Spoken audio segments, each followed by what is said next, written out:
We have new details today in the case of a police officer accused of recklessly killing a child. This morning, the officer who followed Joseph Weekly into the house during a raid took the stand. Yeah, Action News reporter Smitha Kaloki has been monitoring the trial in the newsroom. So, Smitha, what did he have to say?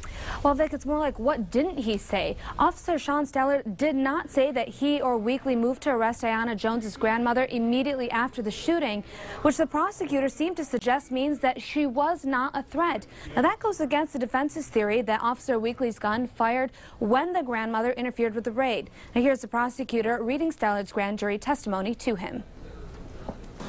He just seemed really confused, like he was wondering, how could this happen? Why did this happen? He just kept asking me, where were you? What did you see? What did you see? I mean, I don't remember verbatim, but he did mention someone jumped up and snatched his weapon in some way. Jones was killed 3 years ago when her home on Lily Bridge was raided by police. This morning, a forensics expert also took the stand. He says he did multiple drop tests to see if he could cause the weapon to accidentally fire, but it did not malfunction. He also tested the trigger pull, saying it took between 8 and 9 pounds of pressure to actually go off. Now, attorneys moved rapidly through witnesses this morning. Sergeant John Robert Collins, who was on the special response team with Weekly, also testified.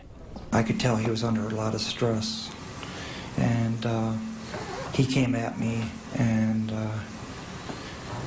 he was stating that as he was grabbing at my MP, she grabbed my gun, she grabbed my gun. Weekly is charged with involuntary manslaughter and careless discharge of a weapon. Our Kimberly Craig is in the courtroom. She'll have additional updates on the later editions of Action News. From the newsroom, Smitha Kaloki, 7 Action News.